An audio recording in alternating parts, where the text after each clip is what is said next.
ಪ್ರಜಾಪತಿ ಬಂದಿದ್ದೀನಿ ನಾನು, ಸಂಬಂಧದಲ್ಲಿ ನಾನು ಈತನ ಮಾವ ಆಗಬೇಕು, ಈತ ನನ್ನ ಅಳಿಯ ಆಗಬೇಕು, ನಾನು ಬಂದಾಗಲೂ ಎದ್ದು ನಿಲ್ಲದೆ ಕೂತ ಇದ್ದಾರಲ್ಲ, ಈತನಿಗೆ ಎಷ್ಟು ದುರಹಂಕಾರ ಇರಬೇಕು ಅಂತ ದಕ್ಷನಿಗೆ ಆಗ ಸಿಟ್ಟು ಬಂದಿದ್ದು.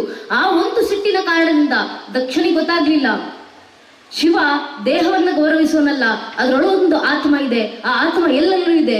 ಒಂದು ಕಾಲದಲ್ಲಿ ನಮ್ಮ ವಚನಾಕಾರರು ಹೇಳಿದ್ರಲ್ಲ, ಮೊಳೆಗುಡಿ ಬಂದರೆ ಹೆಣ್ಣೆಂಬಿರಿ, ಗಡ್ಡ ಮೀಸೆ ಬಂದರೆ ಗಂಡೆಂಬಿರಿ, ಒಳಗೆ ಸುಳಿವಾತ್ಮ ಹೆಣ್ಣು ಅಲ್ಲ ಗಂಡು ಅಲ್ಲ ಕಾಣ ರಾಮನಾಥ ಅಂತ ಯಾವ ನಮ್ಮ ವಚನಾಕಾರರು ಹೇಳಿದ್ರು, ಆ ಆತ್ಮವನ್ನ ಹಿಡಿದು ಹೊರಟಂತವನಿಗೆ ಹೊರಗಿನ ದೇಹದ ಅರಿವು ಆಗೋದಿಲ್ಲ, ಎದುರಿಗೆ ಬಂದಂತವನ ದೇಹವು ಅರಿವಾಗೋದಿಲ್ಲ. ಎಲ್ಲವೂ ಒಂದೇ ಇರಬೇಕಾದ್ರೆ ಇನ್ನೇನಪ್ಪ ಗೌರವ, ಯಾರಿಗೆ ಗೌರವ ಯಾರಿಗೆ ಅಗೌರವ ಅನ್ನೋ ಭಾವನೆ.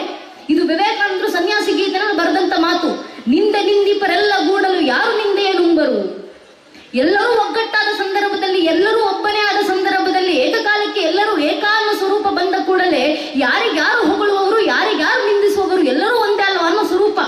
ಇದು ಅಲ್ಲಮ್ಮ ಪ್ರಭುಗಳು ಹೇಳಿದಂತ ಮಾತು. ಬಯಲು ಬಯಲಾದೊಡೆ ಎಲ್ಲವೂ ಬಯಲಾದಲ್ಲಿ ಇದು ಉಳಿದಿದ್ದೇನು. ಆ ಪರಾಕಾಶನಲ್ಲಿ ಶಿವ ಕೂತಿದ್ದಾರೆ, ದಕ್ಷ ಪ್ರಜಾಪತಿಗೆ ಅರಿವಾಗಲಿಲ್ಲ. ಶಿವ ದೇಹಕ್ಕೆ ಗೌರವ ಕೊಡ್ಲಿಲ್ಲ, ನನ್ನ ದೇಹ ಸ್ವರೂಪವನ್ನ ನೋಡಿ ಆತ ಎದ್ದು ನಿಲ್ಲಿಲ್ಲ ಅನ್ನೋ ಅದೇ ಲೌಕಿಕ ಭಾವನೆಯಲ್ಲಿ, ಅದೇ ಒಂದು ಸಿಟ್ಟಿನಿಂದ ಶಿವನನ್ನ ಕರೆಯದೆ ದಕ್ಷ ಯಜ್ಞವನ್ನೇ ಮಾಡಿಸಿದ. ಯಜ್ಞ ಮಾಡಿದ ಸ್ಥಳಕ್ಕೆ ಸತಿ ಬಂದರು. ತಂದೆ ಮನೆಗೆ ಹೋಗಲಿಕ್ಕೆ ತಂದೆ ಆಮಂತ್ರಣ ಕೊಡಬೇಕು ಅಂತಿಲ್ಲ ಮಗಳಿಗೆ, ಆಕೆಯದ್ದೇ ಮನೆ, ಇಷ್ಟ ಬಂದಾಗಿಲ್ಲ ಹೋಗ್ಬೇಕಲ್ಲ ಅಂತ ಶಿವನ ಮಾತನ್ನು ಮೀರಿ ಸತಿ ಬಂದರು ದಾಕ್ಷಾಯಿಣಿ ದಕ್ಷಿಣ ಯಜ್ಞಕ್ಕೆ.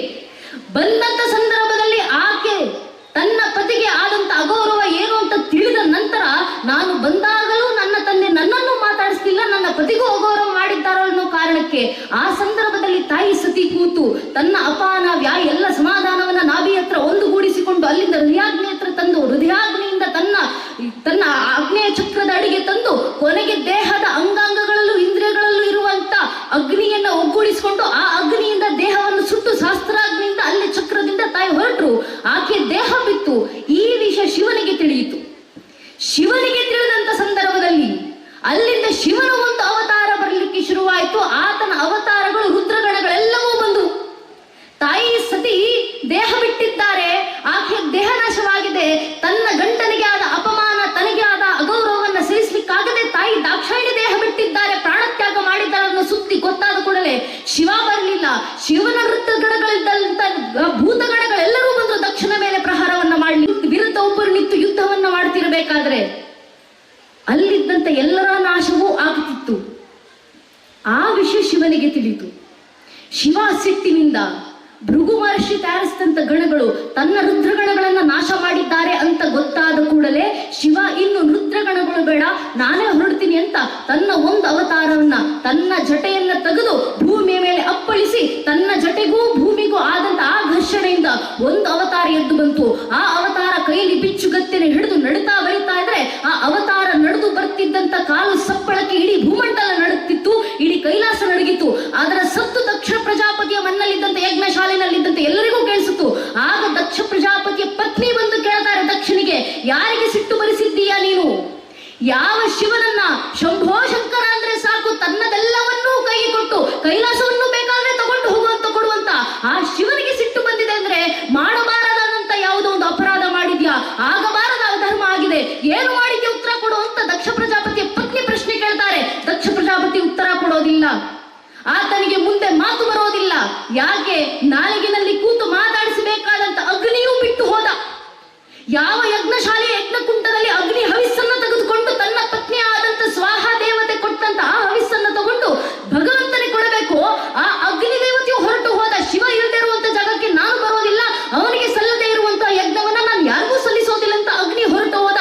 ನಾಲಿಗೆನಲ್ಲಿ ಕೂತಿದ್ದಂತ ಅಗ್ನಿ ಬಿಟ್ಟು ಹೋದ. ನಾಲಿಗೆಯಿಂದ ಮಾತು ಹೊರಡುತ್ತಿಲ್ಲ ದಕ್ಷ ಪ್ರಜಾಪತಿಗೆ. ಇನ್ನು ಯಾರು ಬರ್ತಿದ್ದಾರೆ ಯಜ್ಞಶಾಲೆಯಲ್ಲಿ ಉಳಿದವರೆಲ್ಲ ಅಂದುಕೊಂಡ್ರು, ಅಕ್ಕಪಕ್ಕ ಮಾತಾಡಿಕೊಂಡ್ರು, ಯಾರೋ ಶಿವನ ರುದ್ರಗಣಗಳು ಬರ್ತಿದ್ದಾವ, ಶಿವನ ಭೂತಗಣಗಳಲ್ಲಿ ಯಾರಾದ್ರೂ ಒಬ್ರು ಎದ್ದು ಬರ್ತಿದ್ದಾರ? ಪಕ್ಕದವರು ಹೇಳಿದ್ರು, ಶಿವನ ರುದ್ರಗಣಗಳಲ್ಲಿ ಭೂತಗಣಗಳಲ್ಲಿ ಯಾರು ಎದ್ದು ಬರ್ತಿಲ್ಲಪ್ಪ, ಶಿವನೇ ರುದ್ರನಾಗಿ ಭದ್ರನಾಗಿ ವೀರಭದ್ರನಾಗಿ ಎದ್ದು ಬರ್ತಿದ್ದಾನೆ, ಎಲ್ಲರೂ ಹೊರಡರಿ ಅಂತ. ಅಲ್ಲಿ ವೀರಭದ್ರನ ಅವತಾರ ಆಯ್ತು.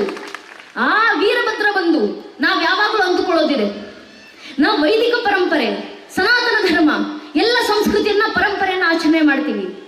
ನಮ್ಮ ಆಚರಣೆಗಳಲ್ಲಿ, ನಮ್ಮ ಪೂಜೆಗಳಿಗೆ, ಪುನಸ್ಕಾರಗಳಿಗೆ ಪುರಾಣಗಳಿಗೆ ಯಜ್ಞಕ್ಕೆ ಬಹಳ ದೊಡ್ಡ ಮಹತ್ವ. ಯಜ್ಞ ಮಾಡೋದನ್ನ ಕೇಳೋದ್ರಲ್ಲಿ ಅರ್ಥ ಇದೆ, ಯಜ್ಞ ನಾಶ ಮಾಡಿದವನನ್ನ ಕೇಳೋದ್ರಿಂದ ಏನು ಉಪಯೋಗ? ಅಧರ್ಮ ಅಲ್ವೇ ಅದು? ಆದ್ರೆ ದಕ್ಷ ಯಜ್ಞವನ್ನ ನಾಶ ಮಾಡಿದ ಕಥೆಯನ್ನ ಕೇಳೋದ್ರಿಂದ ಬರುವಂತ ಫಲ ಎಂತಹದ್ದು?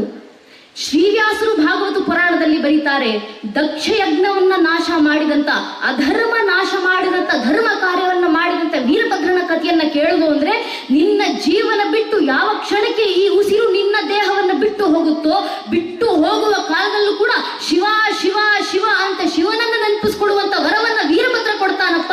ಆ ಕಾರಣದಿಂದ ವೀರಭದ್ರನ ಕಥೆಯನ್ನ ಕೇಳಿ ಅಂತ ಶ್ರೀವ್ಯಾಸರು ಭಾಗವತ ಪುರಾಣದಲ್ಲಿ ಬರೆದಂತ ಮಾತು. ಅಂತ ವೀರಭದ್ರನನ್ನ ಆರಾಧಿಸಿ. ಯಾವ ವೀರಭದ್ರ?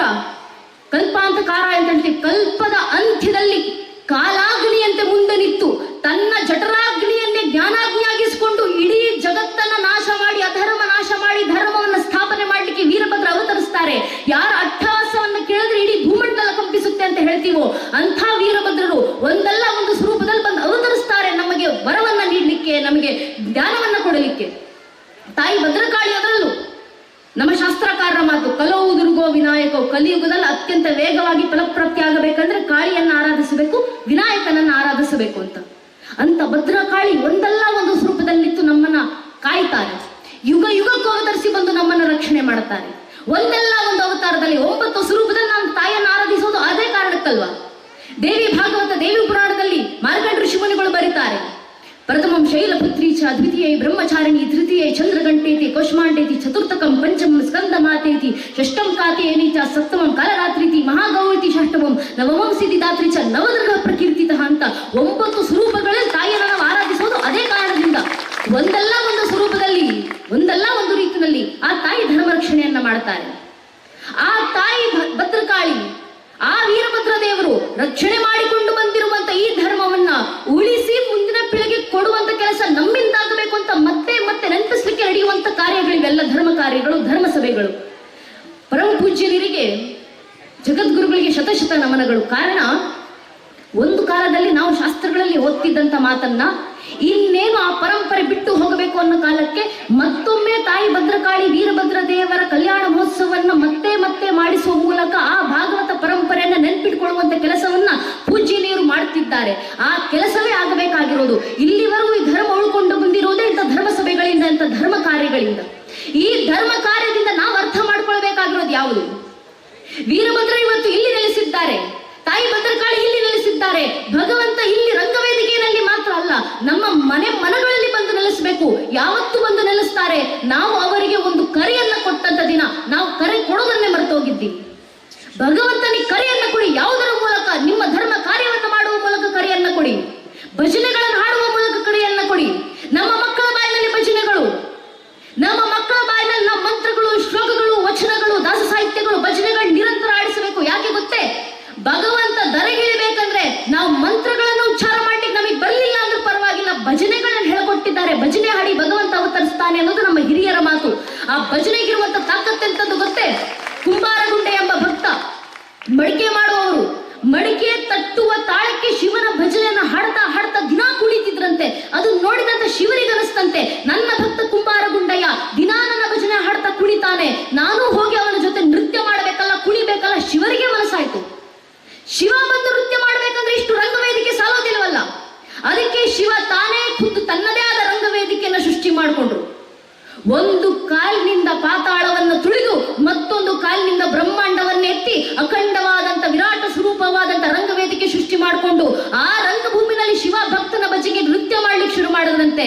ಭಕ್ತನ ಭಜನೆಗೆ ಶಿವ ಮಾಡಿದಂತ ನೃತ್ಯ ಯಾವ ರೀತಿ ಇತ್ತು ತನ್ನ ರಂಗವೇದಿಕೆಯಲ್ಲಿ? ಕುಂಬಾರಗುಂಡೆಯನ್ನ ರಗಳೆ ಅಂತ ಹರಿಯರವರು ರಗಳೆ ಬರೆದು ತೋರಿಸ್ತಾರೆ ಶಿವನ ನೃತ್ಯ.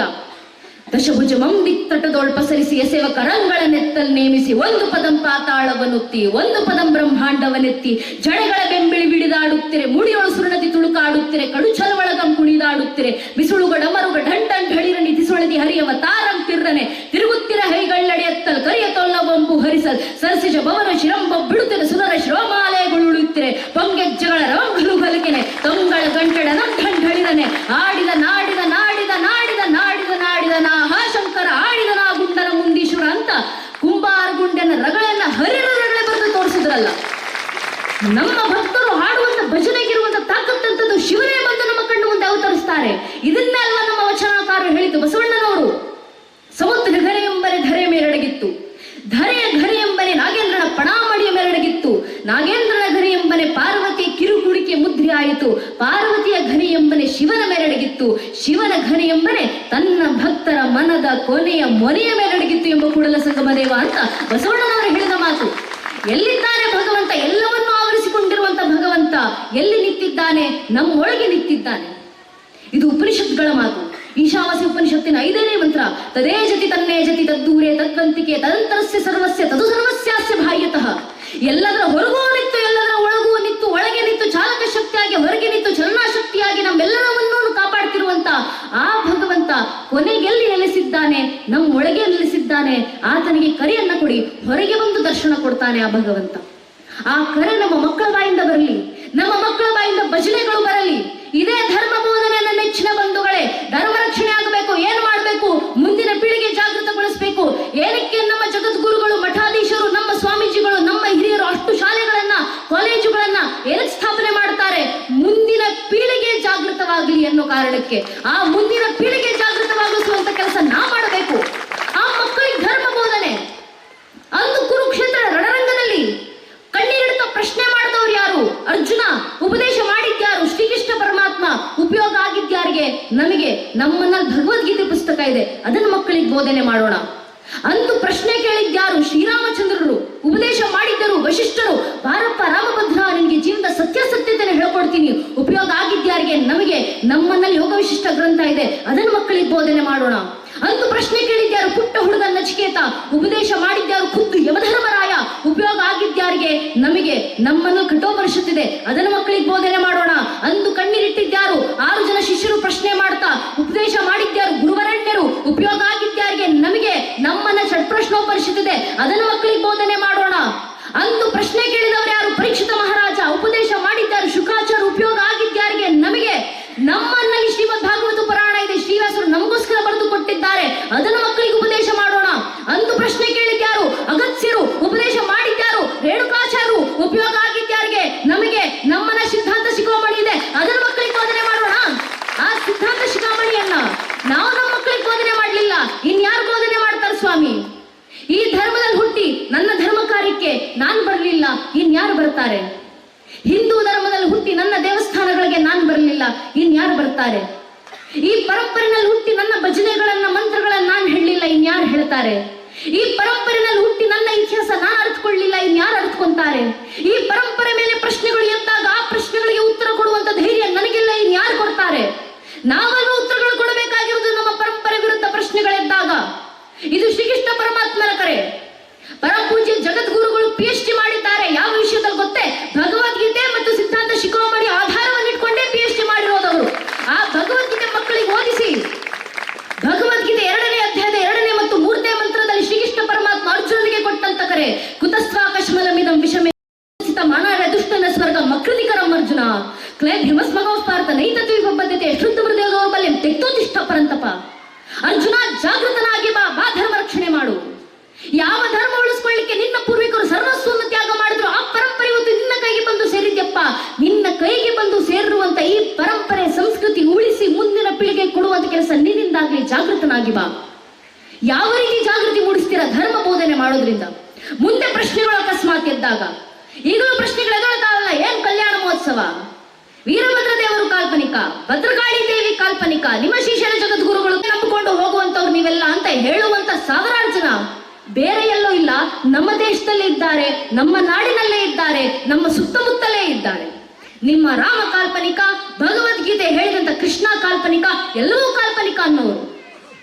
ಈ ಪ್ರಶ್ನೆಗಳು ಉತ್ತರ ಕೊಡಬೇಕಂದ್ರೆ ಇನ್ಯಾರದೋ ವಿರುದ್ಧ ನಿಂತು ಹೋರಾಟ ಮಾಡುವಂತ ಅವಶ್ಯಕತೆ ಇಲ್ಲ. ನನ್ನ ನೆಚ್ಚಿನ ಬಂಧುಗಳೇ, ನಮ್ಮ ಮನೆಗಳಲ್ಲಿ ನಾವು ಜಾಗೃತಿ ತಂದ್ರೆ ಸಾಕು. ಇದು ಪರಶುರಾಮರು ಕೊಟ್ಟಂತ ಮಾತು. ಅಗ್ರಸ್ಥೋ ಚತುರ್ವೇದ ಪೃಷ್ಠತಂ ಶಿಶರಂ ತನು ಇದಂ ಬ್ರಾಹ್ಮಮಿದಂ ಶಾಸ್ತ್ರಂ ಶಾಪಾದಪಿ ಶರಾದಪಿ. ಮಸ್ತಕದಲ್ಲಿ ಚತುರ್ವೇದಗಳ ಜ್ಞಾನಗಳು ತುಂಬಿದ್ದಾವೆ, ಬತ್ತಳಿಕಿನಲ್ಲಿ ಬಾಣಗಳು ತುಂಬಿದ್ದಾವೆ. ನಮ್ಮನ್ನ ವೈಚಾರಿಕವಾಗಿ ಯುದ್ಧ ಮಾಡ್ಲಿಕ್ಕೆ ಬರ್ತೀರಾ? ಬನ್ನಿ, ಬ್ರಹ್ಮ ತೇಜಸ್ಸಿನಿಂದ ಎದುರಿಸ್ತೀವಿ. ನೇರ ಯುದ್ಧ ಮಾಡ್ಲಿಕ್ಕೆ ಬರ್ತೀರಾ? ಕ್ಷಾತ್ರ ತೇಜಸ್ಸಿನಿಂದ ಎದುರಿಸ್ತೀವಿ. ಶಾಪಾದಪಿ ಶರಾದಪಿ, ಯಾವ ರೀತಿಯಲ್ಲಿ ಬೇಕಾದ್ರೂ ಬನ್ನಿ, ಧರ್ಮ ರಕ್ಷಣೆಗೆ ನಾವು ಸಿದ್ಧ ಅಂತ ಪರಶುರಾಮರು ಹೇಳಿದಂತ ಮಾತು ಅದನ್ನ ಎದುರಿಸುವಂತ ಸಾಮರ್ಥ್ಯ ನಮ್ಮ ಮಕ್ಕಳಿಗೆ ಬಂದಿರಬೇಕು. ಮುಂದೆ ಯಾರಾದ್ರೂ ಬಂದು ನಮ್ಮ ರಾಮ, ನಮ್ಮ ಕೃಷ್ಣ, ನಮ್ಮ ಶಿವನ ಅಸ್ತಿತ್ವ ಪ್ರಶ್ನೆ ಹಾಕಿದ್ರೆ ಮುಂದೆ ಬರುವ ಪ್ರಶ್ನೆ ಅಲ್ಲ ನನ್ನ ನೆಚ್ಚಿನ ಬಂಧುಗಳೇ. ನಮ್ಮ ದೌರ್ಭಾಗ್ಯ ಈಗಾಗಲೇ ಪ್ರಶ್ನೆಗಳು ಉಟ್ಕೊಂಡಿದ್ದಾವೆ. ಕೋರ್ಟ್ನಲ್ಲಿ ನಿಂತು ಕಪಿಲ್ ಸಿಬ್ಬಲ್ ಎಂಬ ವಕೀಲರು ಪ್ರಶ್ನೆ ಮಾಡ್ತಾರೆ, ರಾಮ ಇಲ್ಲೇ ಹುಟ್ಟಿದ್ರು ಅನ್ನೋದಕ್ಕೆ ರಾಮ ಜನ್ಮಭೂಮಿ ಪರವಾಗಿ ಹಿಂದೂಗಳ ಹತ್ರ ಏನು ಸಾಕ್ಷಿ? ಮೌಢ್ಯ ಬೆಳೀತಾ ಇದೆ ದೇಶದಲ್ಲಿ. ರಾಮರ ಅಸ್ತಿತ್ವ ಪ್ರಶ್ನೆ ಚಿಹ್ನೆ.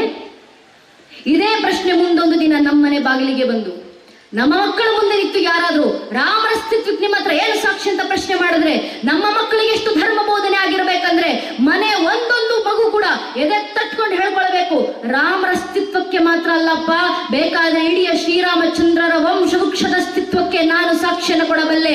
ನಮ್ಮ ಮಕ್ಕಳ ಬಾಯಿಂದ ಬರಬೇಕಾದಂತ ಉತ್ತರ ಭಗವಂತನ ದಯೆಯಿಂದ, ಕೃಪೆಯಿಂದ.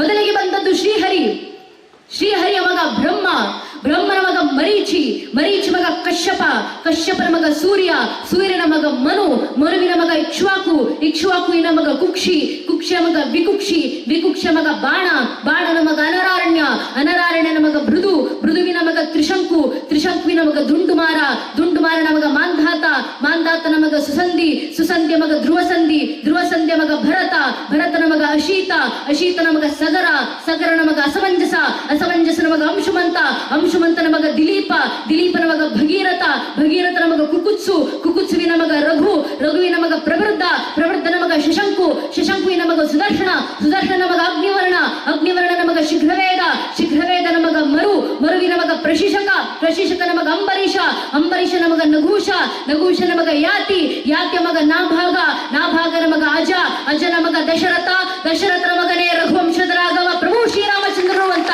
ಹೇಳುವ ಮಟ್ಟಕ್ಕೆ, ಹೇಳುವ ಮಟ್ಟಕ್ಕೆ ಮನೆಯ ಒಂದೊಂದು ಮಗುವಿನಲ್ಲೂ ಇಷ್ಟು ಧರ್ಮ ಜಾಗೃತಿ ಬಂದ್ರೆ ಸಾಕು ನನ್ನ ನೆಚ್ಚಿನ ಬಂಧುಗಳೇ. ಧರ್ಮ ಜಾಗೃತಿ ಆಯ್ತು, ಧರ್ಮ ರಕ್ಷಣೆ ಆಯ್ತು ಅಂತ ಅರ್ಥ. ಇದೇ ಕನಸನ್ನು ಹೊತ್ತಿ ಅಲ್ವಾ ನಮ್ಮ ಪೂರ್ವಿಕರು ಧರ್ಮ ರಕ್ಷಣೆಗೆ ಇಷ್ಟೆಲ್ಲ ಶ್ರಮವನ್ನ ಪಟ್ಟಿದ್ದು. ಏನಕ್ಕಷ್ಟೆಲ್ಲ ಶ್ರಮ ಪಟ್ಟರು ಧರ್ಮ ರಕ್ಷಣೆ ಮಾಡ್ಕೊಳ್ಳಿಕ್ಕೆ?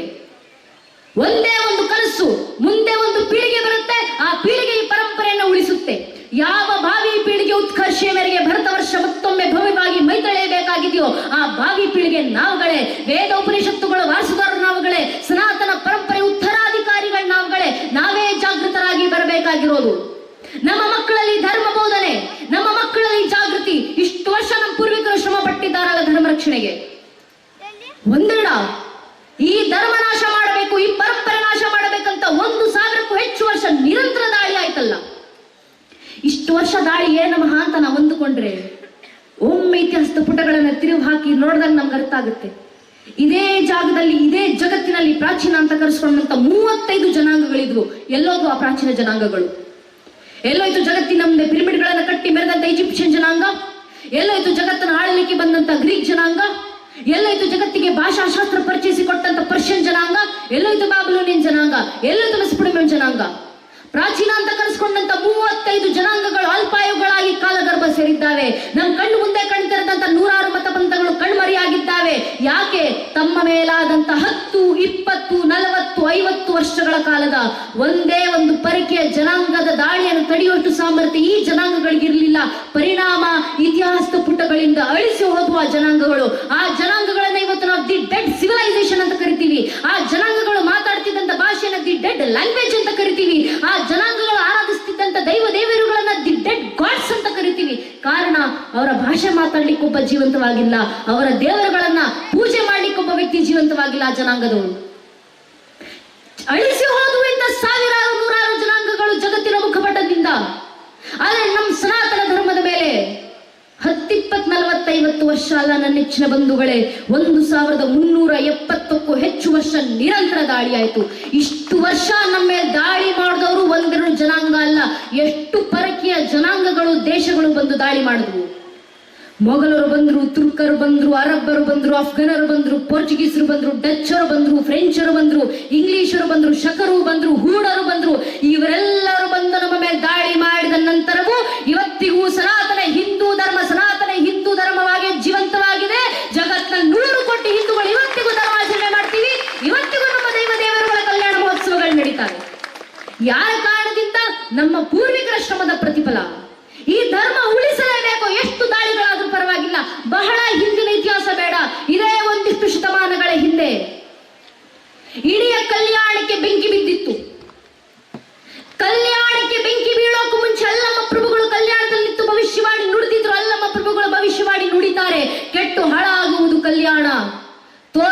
ದೊಂಬರಾಟ ಅತಿಯಾಗುವುದು. ಹೇಳುವವರು ನಿಜವಾದ ಗುರುವಾಗಲೆಂದು ಹೇಳರು, ಕೇಳುವವರು ಗುರುವಾಗಲೆಂದು ಕೇಳರು. ಆಚಾರ ವಿಚಾರ ಪ್ರಚಾರ ಇವೆಲ್ಲವೂ ನಿಜವಾಗದೆ ಬರೀ ನಟನೆಯಾಗಿ, ಸಮರ್ಥಿಯಾಗದೆ ವಿಪರೀತವಾಗಿ, ಶಿವಸಂತಾನವಾಗದೆ ಶನಿ ಪೀಳಿಗೆಗೆ ತೊಡೆ ತುಂಬುತ್ತದೆ. ಯದಿ ಹತ್ತಿ ಕೊರಳ ಬಿತ್ತಿ ಶಿವಾಚಾರದ ಪ್ರೇಮ ಮೇರೆ ಮೀರಿ ಬಿಜ್ಜಳನ ಪ್ರಾಣಕ್ಕಿರವಾಗುತ್ತದೆ. ಅನ್ಯತ ಆಚರಿಸುವರು ಭ್ರಷ್ಟರಾಗುವರು, ವಿಚಾರ ವಿಮರ್ಶೆಗಳು ಗಡಿಪಾರಾಗುವವು, ಅವಿಚಾರ ಕರ್ಮಡತೆಗೆ ಗೋಪುರ ಕಟ್ಟುವರು. ಮೇಲು ಕೆಳಂಬುದು ಅತಿ ಹೆಚ್ಚಾಗಿ ಮೇಲಿನವರು ಕೆಳಗಿನವರನ್ನ ತಮ್ಮ ಕಾಲ್ತುಳಿತಕ್ಕೆ ತೊಟ್ಟು ಮಾಡಿಕೊಂಡು, ಅಧಿಕಾರಕ್ಕೆ ಗದ್ದುಗೆ ಮಾಡಿಕೊಂಡು, ಐಶ್ವರ್ಯಕ್ಕೆ ಕಮ್ಮಟ ಮಾಡಿಕೊಂಡು, ಕಾಮಭೋಗಕ್ಕೆ ಅಂತಃಪುರ ಮಾಡಿಕೊಂಡು, ಗುರುಗಳೇ ಎಂಜಿಲೇ ವೇದ ಬಿಂದುವೆಂದು, ರಾಜನ ತಲೆಯೇ ವಜ್ರವೇಡೂರ್ಯವೆಂದು, ಜನರ ಬುದ್ಧಿ ಬರಿಯ ಮಣ್ಣೆಂದು, ಸರ್ವನಾಶವಾಗುವುದು ಗುಹೇಶ್ವರ ಅಂತ ಅಲ್ಲಮ್ಮ ಪ್ರಭುಗಳು ಭವಿಷ್ಯವಾಣಿ ನುಡಿದು ಕಲ್ಯಾಣ ಬಿಟ್ಟು ಹೊರಟು, ನಿಮಗಾದ್ರೂ ಶರಣರ ಬಾಂಧವ್ಯ, ನನಗೆ ಯಾವ ಬಾಂಧವ್ಯ ಇಲ್ಲ ಅಂತ ಎಲ್ಲವನ್ನು ತೊರೆದು ಅಲ್ಲಮ್ಮ ಪ್ರಭುಗಳು ಹೊರಟರು. ಮುಂದೆ ಪ್ರಭುದೇವರ ಉಪದೇಶದಂತೆ ಭವಿಷ್ಯವಾಣಿಯಂತೆ ಇಡೀ ಕಲ್ಯಾಣಕ್ಕೆ ಬೆಂಕಿ ಬಿತ್ತು. ಆದ್ರೆ ಇಡೀ ಕಲ್ಯಾಣಕ್ಕೆ ಬೆಂಕಿ ಬಿದ್ದಾಗ ಕಲ್ಯಾಣದಲ್ಲಿದ್ದಂತ ಯಾರೊಬ್ಬ ವಚನಾಕಾರರು, ಯಾರೊಬ್ಬ ಶರಣರು ಮನೆಯಲ್ಲಿದ್ದಂತ ಚಿನ್ನ ಬೆಳ್ಳಿ ಸಂಪತ್ತನ ರಕ್ಷಣೆ ಮಾಡ್ಕೊಂಡು ತರೋಣ ಯಾರೂ ಹೋಗ್ಲಿಲ್ಲ. ಇಡೀ ಕಲ್ಯಾಣಕ್ಕೆ ಬೆಂಕಿ ಬಿದ್ದು ಕಲ್ಯಾಣವೇ ಹೊತ್ತಿ ಉರಿತಾ ಇರುವ ಸಂದರ್ಭಕ್ಕೆ ಕಲ್ಯಾಣದಲ್ಲಿದ್ದಂತ ಒಬ್ಬೊಬ್ಬ ಶರಣರು ಮಡಿವಾಳ ಮಾಚಿದೇವರಿಂದ ಹಿಡಿದು ನೀಲಾಂಬಿಕೆ, ಗಂಗಾಂಬಿಕೆ, ಅಂಬಿಗರ, ಚೌಡಯ್ಯ, ಸೂಳೆ, ಸಂಕವ್ವ, ಆಯ್ದಕ್ಕಿ, ಲಕ್ಕಮ್ಮನವರೆಗೂ ಒಬ್ಬೊಬ್ಬ ಶರಣರು, ಶರಣಿಯರು, ವಚನಕಾರರು ಕೈಗೆ ಸಿಕ್ಕಂತ ವಚನಗಳ ತಾಳೆಗರಿಗಳನ್ನ ಗಂಟುಗಳು ಕಟ್ಕೊಂಡು ಹೊತ್ಕೊಂಡು ಓಡೋಡಿ ಬಂದ್ರು. ಏನಕ್ಕೆ? ಜಗತ್ನಲ್ಲಿ ಏನ್ ಸುಟ್ಟು ನಾಶ ಆದ್ರೂ ಪರವಾಗಿಲ್ಲ, ನಮ್ಮ ಪರಂಪರೆ ಸುಡುವಂತಿಲ್ಲ, ನಮ್ಮ ಸಂಸ್ಕೃತಿ ಸುಟ್ಟು ನಾಶ ಆಗುವಂತಿಲ್ಲ. ನಮ್ಮ ಪೂರ್ವಿಕರಲ್ಲಿ ಈ ಪರಂಪರೆ ಉಳಿಸಲೇಬೇಕು, ಉಳಿಸಿ ಮುಂದಿನ ಪೀಳಿಗೆಗೆ ತಲುಪಿಸಲೇಬೇಕು ಅಂತ ಇದ್ದಂತ ಧರ್ಮದ ಉಳಿವಿನ ಪರವಾಗಿದ್ದಂತ ತುಡಿತ, ಆ ಒಂದು ತುಡಿತದಿಂದ ಇಷ್ಟೆಲ್ಲ ಶ್ರಮಪಟ್ಟು ಧರ್ಮ ರಕ್ಷಣೆ ಮಾಡಿ ಬಂದಿದ್ದಾರೆ. ಈಗ ನಮ್ಮ ಕೈಗೆ ಸೇರಿರುವಂತ ಈ ಧರ್ಮ ನಾವು ಉಳಿಸಿ ಮುಂದಿನ ಪೀಳಿಗೆ ಕೊಡ್ಲಿಲ್ಲ ಅಂದ್ರೆ ಇನ್ಯಾರು ಬಂದು ಮಾಡ್ತಾರೆ ಸ್ವಾಮಿ? ಭಗವಂತನೇ ಯುಗ ಯುಗಕ್ಕೂ ಬಂದು ಧರ್ಮ ರಕ್ಷಣೆಯನ್ನು ಮಾಡಿದ್ದಾರೆ. ಭಗವದ್ಗೀತೆ 4ನೇ ಅಧ್ಯಾಯದ 7ನೇ ಮಂತ್ರ ಶ್ರೀಕೃಷ್ಣ ಪರಮಾತ್ಮ ಕೊಟ್ಟಂತ ಕರೆ, ಯದಾ ಯದಾ ಭವತಿ ಭಾರತ ಅಭ್ಯುತ್ಥಾನಮ ಧರ್ಮಸ್ಯ ತದಾತ್ಮಾನುಜಾಮ್ಯಂ ಪರಿತ್ರಾಣಯ ಸಾಧುನ ವಿನಾಶ ದೃಷ್ಟೃತ ಧರ್ಮ ಸಂಸ್ಥಾಪನಾರ್ಥಾಯ ಸಂಭವಾಮಿ ಯುಗೆ ಯುಗೆ. ಯುಗ ಯುಗಕ್ಕೂ ಧರ್ಮ ರಕ್ಷಣೆ ಮಾಡ್ಲಿಕ್ಕೆ ನಾನು ಅವತರಿಸಿ ಬರ್ತೀನಿ. ಇದಕ್ಕೆ ಬಹುದೊಡ್ಡ ಉದಾಹರಣೆ, ಇದಕ್ಕೆ ಸಾಕ್ಷಿ ಏನು ಅಂತ ಕೇಳಿದ್ರೆ, ಕಲಿಯುಗದಲ್ಲಿ ಏಕಾಕ್ಷರನಾಗಿ, ಸತ್ಯಯುಗದಲ್ಲಿ ಏಕಾಕ್ಷರನಾಗಿ, ತ್ರೇತಾಯುಗದಲ್ಲಿ ಏಕವಾಕ್ಯನಾಗಿ, ನಂತರ ದ್ವಾಪರ ಯುಗದಲ್ಲಿ ರೇಣುಕಾಚಾರ್ಯರಾಗಿ, ಕಲಿಯುಗದಲ್ಲಿ ರೇವಣ ಸಿದ್ಧರಾಗಿ ಬಂದು ಅವತರಿಸಿ ಯುಗ ಯುಗಕ್ಕೂ ಧರ್ಮ ರಕ್ಷಣೆ ಮಾಡಿಕೊಂಡು ಬಂದಿದ್ದಾರಲ್ಲ, ಆ ರೇಣುಕಾಚಾರ್ಯರು ತೋರಿಸ್ಕೊಟ್ಟಿದ್ದಾರೆ ಧರ್ಮ ರಕ್ಷಣೆ ನಾನು ಯುಗ ಯುಗಕ್ಕೂ ಅವತರಿಸಿ ಬರ್ತೀನಿ ಅಂತ. ಯುಗ ಯುಗಕ್ಕೂ ಅವತರಿಸಿ ಒಂದಲ್ಲ ಒಂದು ಸ್ವರೂಪದಲ್ಲಿ ಧರ್ಮ ರಕ್ಷಣೆ ಮಾಡಿರುವಂತ ನಮ್ಮ ಹಿರಿಯರು ಇಷ್ಟು ಶ್ರಮಪಟ್ಟು ಧರ್ಮ ರಕ್ಷಣೆ ಮಾಡಿ ಮನುಷ್ಯರು ಬಿಡಿ ಸ್ವಾಮಿ, ಸ್ವತಃ ಭಗವಂತ ಶ್ರೀಕೃಷ್ಣ ಪರಮಾತ್ಮ ಕುರುಕ್ಷೇತ್ರ ರಣರಂಗದಲ್ಲಿ ನಿಂತಿದ್ದಾರೆ. ಶರಾಶದ ಮೇಲೆ ಭೀಷ್ಮ ಪಿತಾಮಹರು ಮಲಗಿದ್ದಾರೆ. ಇನ್ನೇನ್ ಭೀಷ್ಮ ಪಿತಾಮಹರು ದೇಹತ್ಯಾಗ ಮಾಡಬೇಕು, ಅದನ್ನ ನೋಡಿದಂತ ಶ್ರೀಕೃಷ್ಣ ಪರಮಾತ್ಮನ ಬಾಯಿಂದ ಬಂದಂತ ಮಾತು ಭಾಗವತ ಪುರಾಣದಲ್ಲಿ, ತಸ್ಮಿನ್ ಅಸ್ತಂಗತೆ ಭೀಷ್ಮೆ ಪಾಂಡವಾನಂ ಧುರಂದರೆ. ಅಸ್ತಂಗತರಾಗ್ತಿದ್ದಾರಪ್ಪ ಭೀಷ್ಮ ಪಿತಾಮಹರು. ಅಲ್ಲಿ ಭೀಷ್ಮ ಪಿತಾಮಹರು ಮಾತ್ರ ಸಾಯ್ತಿಲ್ಲ, ಅವರ ಹತ್ರ ಇರುವಂತ ಸಮಸ್ತ ಪರಂಪರೆಯ ಜ್ಞಾನ ಸಾಯ್ತಿದೆ. ಅವರು ಸತ್ರು ಪರವಾಗಿಲ್ಲ, ಅವರ ಹತ್ರ ಇರುವಂತ ಜ್ಞಾನ ಸಾಯುವಂತಿಲ್ಲ. ಆದ್ರಿಂದ ಸಮಸ್ತ ಪಾಂಡವರು ಹೋಗಿ ಭೀಷ್ಮ ಪಿತಾಮಹರ ಪದದಲ್ಲದಲ್ಲಿ ಕೂತ್ಕೊಂಡು ಅವರ ಹತ್ರ ಇರುವಂತ ಧರ್ಮ ಜ್ಞಾನವನ್ನು ಕೈ ಮುಗಿದು ಪಡೆದುಕೊಂಡು ಬನ್ನಿ ಅಂತ ಕೃಷ್ಣ ಪಾಂಡವರನ್ನ ಕಳಿಸ್ತಾರೆ. ಆಗ ಭೀಷ್ಮ ಪಿತಾಮಹರ ದೇಹತ್ಯಾಗಕ್ಕೂ ಕೆಲವು ಕ್ಷಣಗಳ ಹಿಂದೆ ಬಂದು ಪಾಂಡವರು ಕೂತು ಕೇಳಿದಂತ ಉಪದೇಶ, ಭೀಷ್ಮ ಪಿತಾಮಹರು ಮಾಡಿದಂತ ಉಪದೇಶವನ್ನೇ ಇವತ್ತು ವಿಷ್ಣು ಸಹಸ್ರನಾಮ ಅಂತ ಜಗತ್ತಿನ 100 ಕೋಟಿ ಹಿಂದೂಗಳು ಪ್ರತಿನಿತ್ಯವನ್ನಲ್ಲಿ ಪಠಣ ಮಾಡ್ತೀವಲ್ಲ, ಆಗ ಹುಟ್ಟಿದ್ದು ವಿಷ್ಣು ಸಹಸ್ರನಾಮ. ಮತ್ತೊಬ್ಬರು ದೇಹತ್ಯಾಗ ಬಿಡಿ, ಕೃಷ್ಣನೇ ದೇಹತ್ಯಾಗ ಮಾಡಬೇಕು. ಶ್ರೀಕೃಷ್ಣ ಪರಮಾತ್ಮರಿಗೆ 104 ವರ್ಷ, ಇನ್ನು 6 ತಿಂಗಳುಗಳಲ್ಲಿ ಶ್ರೀಕೃಷ್ಣ ಪರಮಾತ್ಮರ ದೇಹತ್ಯಾಗ. ಆ ಸಂದರ್ಭಕ್ಕೆ ಶ್ರೀಕೃಷ್ಣ ಪರಮಾತ್ಮ ಉದ್ಧವನನ್ನ ಕರೆದು ಹೇಳ್ತಾರೆ, ಉದ್ಧವ, ಇನ್ನು 6 ತಿಂಗಳುಗಳಲ್ಲಿ ನನ್ನ ದೇಹತ್ಯಾಗ ಅವತಾರ ಸಮಾಪ್ತಿ ಆಗ್ಲಿಕ್ಕಿದೆ. ನಾನು ನಾಶವಾದ್ರೂ ಪರವಾಗಿಲ್ಲ, ನನ್ನ ಹತ್ರ ಇರುವಂತ ಧರ್ಮ ಜ್ಞಾನ ನಾಶವಾಗುವಂತಿಲ್ಲ. ಆದ್ರಿಂದ ನನ್ನ ಸಮಸ್ತ ಧರ್ಮ ಜ್ಞಾನ ನಿನಗೆ ದಾರೆ ಇರ್ತಿ, ನಿನಗೆ ಕೊಟ್ಟಂತ ಆ ಧರ್ಮ ಜ್ಞಾನವನ್ನು ತಲೆ ಮೇಲೆ ಹೊತ್ತು ಬದ್ರಿ ಆಶ್ರಮಗಳಿಗೆ ಹೋಗು. ಹಿಮಾಲಯದಿಂದ ಗಂಗೆ ಹರಿದು ಬಂದ ಹಾಗೆ ಬದ್ರಿ ಆಶ್ರಮಗಳ ಋಷಿಮುನಿಗಳ ಬಾಯಿಂದ ಜ್ಞಾನ ಗಂಗೆಯೂ ದೇಶದಾದ್ಯಂತ ಹರಿದು ಬರಲಿ ಅಂತ ಆಗ ಕೃಷ್ಣ ಮಾಡಿದಂತ ಉದ್ಧವನಿಗೆ ಉಪದೇಶವೇ ಉದ್ಧವ ಗೀತೆ ಆಯ್ತು. ಅದನ್ನ ಇವತ್ತು ನಾವು ಪಾಲಿಸೋದು. ಭಗವಂತನಿಗೂ ಧರ್ಮ ರಕ್ಷಣೆ ಮಾಡಬೇಕು ಅನ್ನೋ ಪರಂಪರೆ, ಅನ್ನೋ ತುಡಿತ, ಅಷ್ಟು ತುಡಿತದಿಂದ ಬಹಳ ಹಿಂದೆ ಬೇಕಾಗಿಲ್ಲ. ನನ್ನ ನೆಚ್ಚಿನ ಬಂಧುಗಳು, ಇರೇ ಕೆಲವು ವರ್ಷಗಳ ಹಿಂದೆ ಧರ್ಮ ರಕ್ಷಣೆಗೋಸ್ಕರ ಏನಕ್ಕೆ ಮಕ್ಕಳನ್ನು ಜಾಗೃತಗೊಳಿಸ್ಬೇಕಂದ್ರೆ ಒಂದೇ ಒಂದು ಕಾರಣ. ಅಕಸ್ಮಾತ್ ಕೆಲವೊಂದಿಷ್ಟು ದಶಕಗಳ ಹಿಂದೆ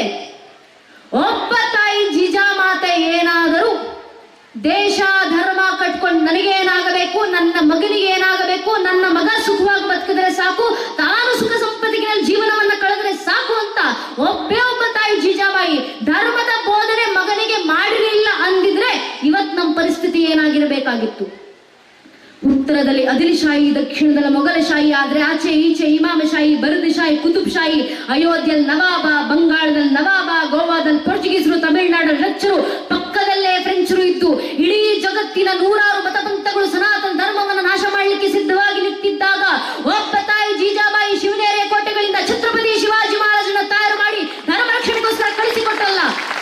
ಒಬ್ಬ ತಾಯಿ ತಂದಂತ ಬದಲಾವಣೆ, ಒಬ್ಬ ತಾಯಿ ಜಗತ್ತಿನ ಭವಿಷ್ಯದಲ್ಲಿ ತಂದ ಬದಲಾವಣೆ. ಏನಕ್ಕೆ ಮಕ್ಕಳ ಬೋಧನೆ, ಏನಕ್ಕೆ ಮಕ್ಕಳಿಗೆ ಧರ್ಮ ಬೋಧನೆ? ಇದೇ ಕಾರಣಕ್ಕೆ. ಧರ್ಮ ರಕ್ಷಣೆ ಆಗೋದೇ ಆ ಮಕ್ಕಳಿಂದ. ನಮ್ಮ ಮನೆ ಮಕ್ಕಳು ಯಾರು ಸಾಮಾನ್ಯರಲ್ಲ. ಹಿರಿಯರು ಹೇಳಿದ್ದಾರಲ್ಲ ಕವಿಗಳು, ಚಂದನ್ನೇ ಸ ದೇಶ್ ಕಿ ಮಿಟ್ಟಿ ನದಿ ನದಿಯ ಗಂಗಾ ಹೇ, ಹರ್ ವಾಲಾ ದೇವಿ ಕಿ ಪ್ರತಿಮಾ ಬಚ್ಚಾ ಬಚ್ಚಾ ರಾಮ ಹೇ. ಆ ಹಾದಿನಲ್ಲಿ ಮಕ್ಕಳನ್ನ ಬೆಳೆಸಿ ಸಾಕು. ಮಕ್ಕಳಿಗೆ ಭಜನೆ ಹೇಳ್ಕೊಡಿ. ಏನಕ್ಕೆ ಇಲ್ಲಿವರೆಗೂ ನಮ್ಮ ಪರಂಪರೆ ಉಳ್ಕೊಂಡು ಬಂದಿದೆ ಅಂದ್ರೆ ಕಾರಣ ಇಷ್ಟೇ. ಇಷ್ಟು ವರ್ಷ ನನ್ನ ನಿಮ್ಮ ಹಿರಿಯರು ಪೂರ್ವಿಕರು ನಿರಂತರವಾಗಿ ದೇವಸ್ಥಾನಗಳಿಗೆ ಬರ್ತಿದ್ರು. ಪಂಡರಿಪುರಕ್ಕೆ ಹೋಗ್ತಿರ್ಬೇಕಾದ್ರೆ ನಿರಂತರ ಭಜನೆ ಹಾಡ್ಕೊಂಡು ಹೋಗ್ತಿದ್ರು. ಮಾಜಿ ಒಳಿಲಾಚಿ ಮೀರಾಜಿಗ ದೇವ ತುಜಿ ಚರಣ ಸೇವಾ ಪಾಂಡುರಂಗ ಅಂತ ಪಾಂಡುರಂಗನಿಗೆ ಹಾಡ್ತಾ ಹಾಡ್ತಾ ಆತನ ವಿಠಲನ ದರ್ಶನಕ್ಕಂತ ಹೋಗ್ತಿದ್ರಲ್ಲ. ಆ ಪರಂಪರೆ ಉಳಿದಿದ್ರಿಂದ ನಮ್ಮ ದೇವಸ್ಥಾನಗಳು ಉಳಿದಿರೋದು, ನಮ್ಮ ದೈವ ದೇವರುಗಳ ಪರಂಪರೆ ಉಳಿದಿರೋದು. ಅದೇ ಬೋಧನೆ ಅಲ್ವಾ ಮಕ್ಕಳಿಗೆ ಮಾಡಬೇಕಾಗಿರೋದು. ಅದರಲ್ಲೂ ತಾಯಿಂದಿರು. ಇಷ್ಟು ವರ್ಷ ನಮ್ಮ ದೇವಸ್ಥಾನಗಳು ಉಳಿದಿದ್ದಾವೆ, ಮಠ ಮಂದಿರಗಳು ಉಳಿದಿದ್ದಾವೆ. ಯಾಕೆ ಗೊತ್ತೇ? ಏನಕ್ಕಂದ್ರೆ ಶತಮಾನಗಳ ಕಾಲ ನಮ್ಮ ಮನೆಯ ತಾಯಿಂದ್ರು, ನನ್ನ ನಿಮ್ಮ ಹಿರಿಯರು ಪ್ರತಿನಿತ್ಯ ಸಂಧ್ಯಾ ಕಾಲಕ್ಕೆ ಮನೆಯ ದೀಪ ಹಚ್ಚುವ ವೇಳೆಗೆ ಮಠ ಮಂದಿರಕ್ಕೆ ಬಂದು ಪ್ರತಿದಿನ ದೀಪ ಹಚ್ಚಿಟ್ಟು ಹೋಗಿದ್ದಾರೆ.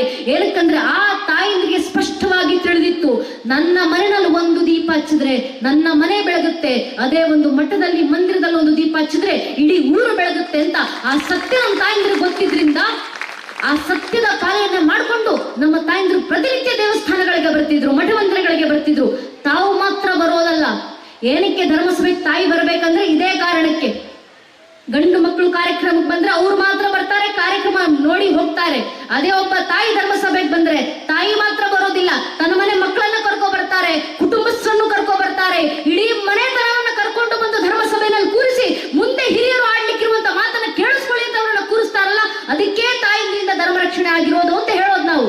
ಆ ತಾಯಿಂದ್ರ ಸಾಮರ್ಥ್ಯ, ಆ ತಾಯಿಂದ್ರೆ ಮಕ್ಕಳಿಗೆ ಧರ್ಮ ಬೋಧನೆ ಮಾಡಬೇಕು. ಮನೆಗಳಲ್ಲಿ ಛತ್ರಪತಿ ಶಿವಾಜಿ ಮಹಾರಾಜ್ ಅಂತ ಮಕ್ಕಳು ಹುಟ್ಟು ಬರಬೇಕಂದ್ರೆ ಮನೆಯಲ್ಲಿರುವಂತ ಒಬ್ಬೊಬ್ಬ ತಾಯಿ ಜೀಜಾಬಾಯಿ ಆದಾಗ ಮಾತ್ರ ಅದು ಸಾಧ್ಯ ಆಗೋದು. ಆದ್ರಿಂದ ತಾಯಿಗಳು ಜಾಗೃತರಾಗಿ, ಮನೆ ತಾಯಿ ಕೌಶಲ್ಯ ಆದ್ರೆ ಮನೆಯಲ್ಲಿ ಹುಟ್ಟುವಂತ ಮಕ್ಕಳು ಶ್ರೀರಾಮಚಂದ್ರನಂತೆ ಬೆಳೆದು ಬರ್ತಾರೆ.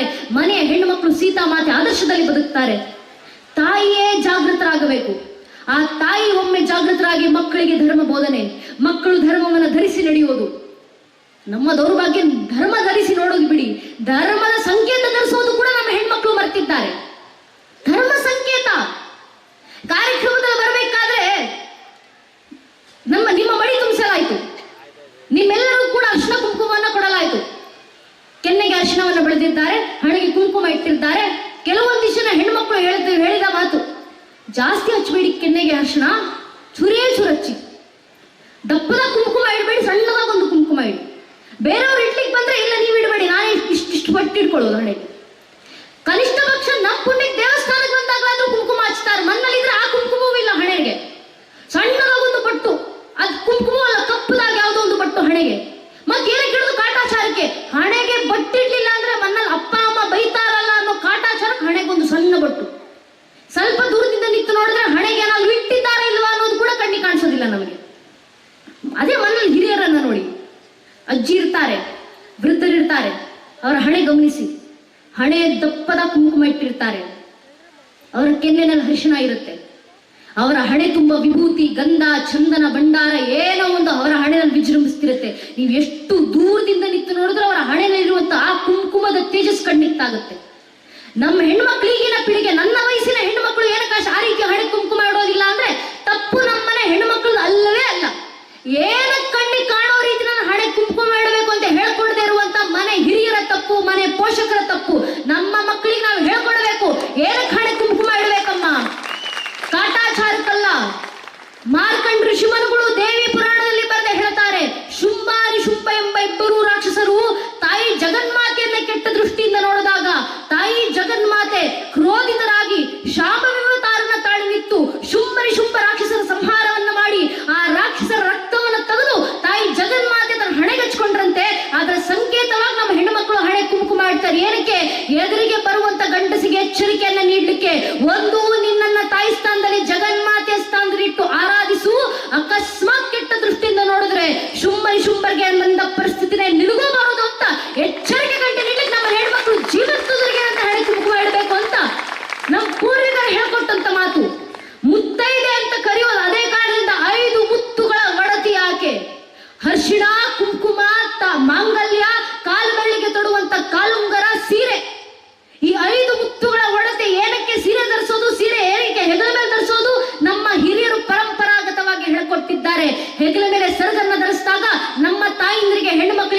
ಆಗಬೇಕಂತೆ.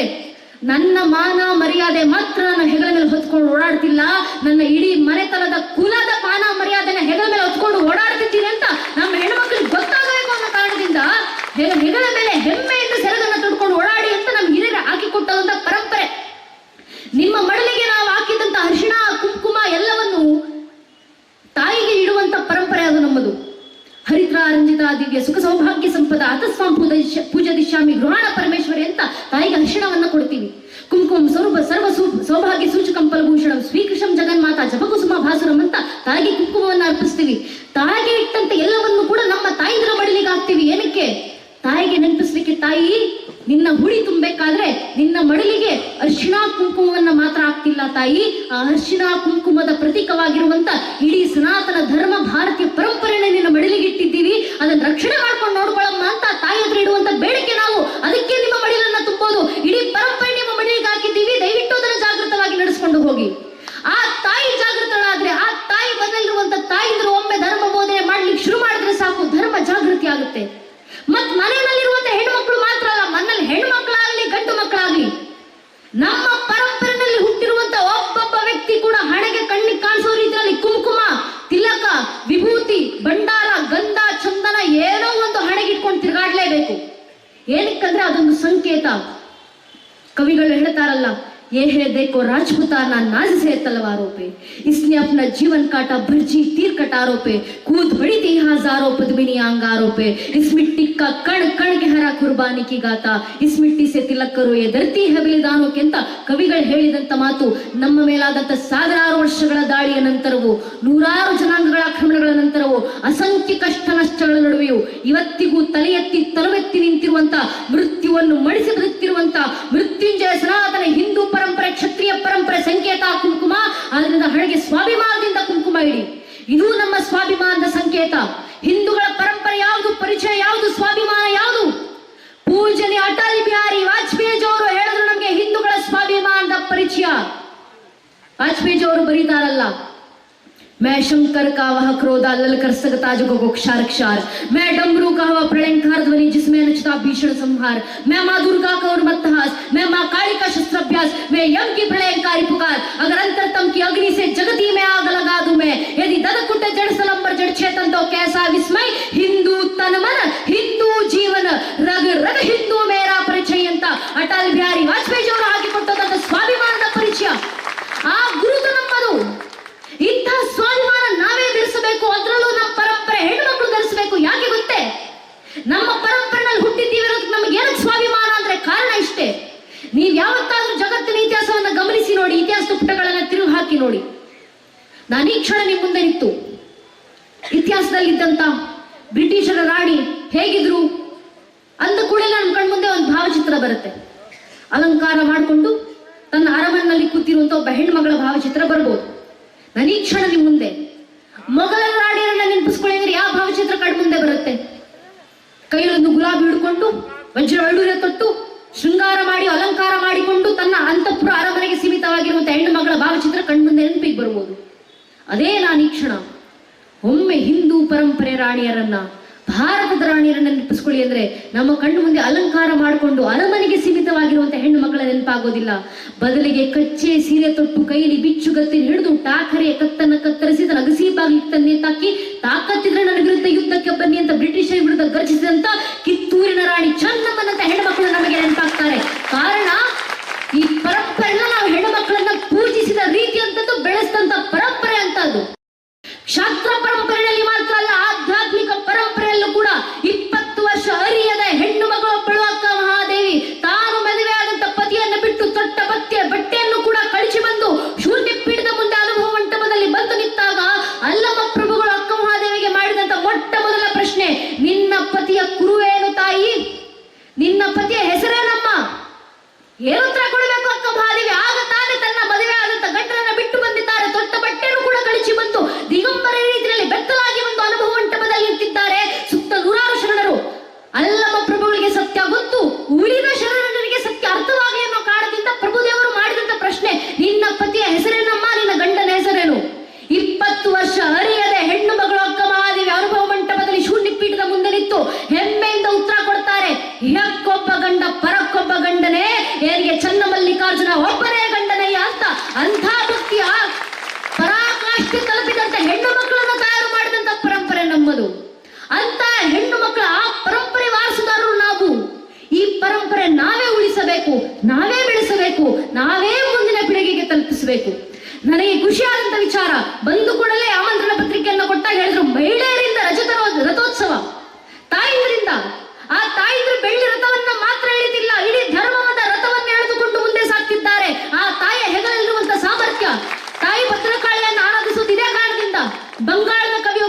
ಹೇಳ್ತಾರೆ, ಜಾಗಲೇ ಭಾರತ ಸ್ಮಶಾನ ತೀರೆ ಅಸೀವನಾಶಿನಿ ಮಹಾಕಾಳಿರೆ.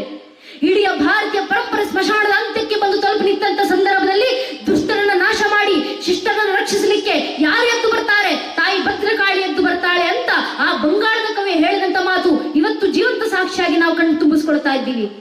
ಆ ತಾಯಿ ಬೇರೆ ಅಲ್ಲ, ನಮ್ಮ ಮನೆಯಲ್ಲಿರುವಂತ ನಮ್ಮ ಹೆಣ್ಮಕ್ಳು ಬೇರೆ ಅಲ್ಲ. ನಮ್ಮ ತಾಯಿಂದ್ರನ್ನ ಜೀವಂತ ದುರ್ಗೆ ಅಂತ ಆರಾಧಿಸಿದಂತ ಪರಂಪರೆ ನಮ್ಮದು. ಆ ತಾಯಿಂದ್ರ ಹೆಣ್ಣು ಮಕ್ಕಳು ಜಾಗೃತರಾಗಿ ಮನೆ ಮಕ್ಕಳನ್ನ ಜಾಗೃತಗೊಳಿಸಿ ನಮ್ಮ ಇಡೀ ಹಿಂದೂ ಪರಂಪರೆ, ಸನಾತನ ಪರಂಪರೆ, ಭಾರತೀಯ ಸಂಸ್ಕೃತಿಯನ್ನು ಉಳಿಸಿ ಮುಂದಿನ ಪೀಳಿಗೆ ಕೊಡುವಂತ ಕೆಲಸ ನಮ್ಮಿಂದಾಗ್ಲಿ. ನಾವು ಏನ್ ಮಾಡ್ತೀವೋ ಇಲ್ವೋ ಗೊತ್ತಿಲ್ಲ ನನ್ನ ನೆಚ್ಚಿನ ಬಂಧುಗಳೇ. ಧರ್ಮ ರಕ್ಷಣೆಗೆ ನಾವೇನ್ ಮಾಡ್ತೀವೋ ಇಲ್ವೋ, ಆದ್ರೆ ಧರ್ಮ ರಕ್ಷಣೆಗೆ ಭಗವಂತ ನಿಂತಿದ್ದಾನೆ. ಇದು ಅಕ್ಷರಶಃ ಸತ್ಯ. ಇಷ್ಟು ವರ್ಷ ದಾಳಿಗಳಾಗಿದ್ದಾವೆ, ಇಷ್ಟು ವರ್ಷ ನಮ್ಮ ಮೇಲೆ ಆಕ್ರಮಣಗಳಾಗಿದ್ದಾವೆ, ಆದ್ರೂ ಈ ಪರಂಪರೆ ನಾಶವಾಗ್ಲಿಲ್ಲ. ಯಾಕೆ? ಇದು ಸತ್ಯ ಸನಾತನ ಧರ್ಮ. ಈ ಧರ್ಮ ನಾಶವಾಗೋದು ಬಿಡಿ, ಈ ಧರ್ಮವನ್ನ ಅಲುಗಾಡಿಸ್ಲಿಕ್ಕೂ ಕೂಡ ಯಾರಿಂದಲೂ ಸಾಧ್ಯ ಇಲ್ಲ. ಆ ಕಾಲದಿಂದ ಹಿಡಿದು ಈ ಕಾಲದವರೆಗೆ, ಆ ಲಕ್ಷಾಂತರ ಯುಗಗಳ ಹಿಂದೆ ತಾಯಿ ಶಾರದೆ ಪ್ರಥಮ ವೀಣ ಝೇಂಕಾರ ಓಂಕಾರದ ರೂಪದಲ್ಲಿ ಹೊರಗೆ ಬಂದು ವೇದಗಳವಾಗಿ ಮಾರುಕೊಂಡು ಸಂಸ್ಕಾರ ಸಂಸ್ಕೃತಿ ರೂಪದಲ್ಲಿ ನಮ್ಮ ನರನಾಡಿಗಳಲ್ಲಿ ಬೆಸೆದು ಹೋಗಿ ನಮ್ಮ ರಕ್ತದ ಕಣಕಣದಲ್ಲೂ ಪರಂಪರಾಗತವಾಗಿ ನಮಗೆ ಗೊತ್ತೋ ಗೊತ್ತಿಲ್ಲದೆಯೋ ಪೀಳಿಗೆಯಿಂದ ಪೀಳಿಗೆಗೆ, ತಲೆಮಾರಿನ ತಲೆಮಾರಿಗೆ, ಒಂದು ಜನಾಂಗದಿಂದ ಇನ್ನೊಂದು ಜನಾಂಗಕ್ಕೆ ನಿರಂತರವಾಗಿ ಹರಿದು ಬರುತ್ತಾ ಅಗ್ನಿಯಷ್ಟು ಪವಿತ್ರವಾಗಿ, ಗಾಳಿಯಂತೆ ಎಲ್ಲೆಡೆ ಸ್ಥಿತವಾಗಿ, ತಾಯಿ ಗಂಗೆಯಂತೆ ಎಲ್ಲರನ್ನು ಶುದ್ಧಗೊಳಿಸ್ತಾ ತನ್ನ ಮೇಲೆ ದಾಳಿಗಳನ್ನ ಮಾಡಿದಂತ ದಾಳಿಕೋರರ, ಆಕ್ರಮಣಕೋರರ ಜನಾಂಗಗಳನ್ನು ತನ್ನೊಳಗೆ ಜೀರ್ಣಿಸಿಕೊಂಡು ಆ ಜಠರಾಗ್ನಿಯನ್ನೇ ಜ್ಞಾನದ ರೂಪದಲ್ಲಿ ಜಗತ್ತಿನ ಬೆಳಗ್ತಿರುವಂತ, ಜಗತ್ತಿನ ಮುಂದೆ ಜ್ಞಾನ ಭಾಸ್ಕರಂತೆ ಕಂಗೊಳಿಸ್ತಿರುವಂತ ಜ್ಞಾನದ ಉಷಕಿರಣ ಅಂತ ಯಾವುದಾದ್ರೂ ಧರ್ಮ ಜಗತ್ತಿನ ಜೀವಂತವಾಗಿದ್ರೆ ಅದು ಸನಾತನ ಹಿಂದೂ ಧರ್ಮ ಮಾತ್ರ. ಈ ಪರಂಪರೆಗಿತ್ತು ಇರುವಂತ ಹಿರಿಮೆ ಅಂತಹದ್ದು. ಈ ಪರಂಪರೆ ರಕ್ಷಣೆ ಯಾರು ಮಾಡ್ತಾರೆ? ಭಗವಂತ ಮಾಡ್ತಾರೆ. ಭಗವದ್ಗೀತೆ ಕೊನೆ 18ನೇ ಅಧ್ಯಾಯದ ಕೊನೆ 78ನೇ ಶ್ಲೋಕ, ಗೀತಾಚಾರ್ಯ ಕೃಷ್ಣನ ಕೊನೆ ಸಂದೇಶ. ಯತ್ರ ಯೋಗೇಶ್ವರ ಕೃಷ್ಣ ಯತ್ರ ಪಾರ್ಥ ಧನುರ್ಧರ ತತ್ರ ಶ್ರೀ ವಿಜಯಭೂತಿ ಧ್ರುವಾನಿ ತಿರ್ಮತಿರ್ಮಮ. ಎಲ್ಲಿ ನಾನು ಯೋಗೇಶ್ವರ ಕೃಷ್ಣನಿರ್ತೀನೋ, ಎಲ್ಲಿ ನನ್ನ ಭಕ್ತಾದಿಗಳಿರ್ತೀರೋ, ನಿಮ್ಮ ಎಲ್ಲಾ ಧರ್ಮ ಕಾರ್ಯಕ್ಕೂ ಜಯ ತಂದು ಕೊಡುವಂತ ಕೆಲಸ ನಾನೇ ಮಾಡ್ತೀನಿ ಅಂತ ಭಗವಂತ ಕೊಟ್ಟಂತ ಕರೆ. ಈ ಕರೆ ಕೊಟ್ಟವ್ರು ಯಾರು? ಧರ್ಮ ರಕ್ಷಣೆ ನಾನು ಮಾಡ್ತೀನಿ.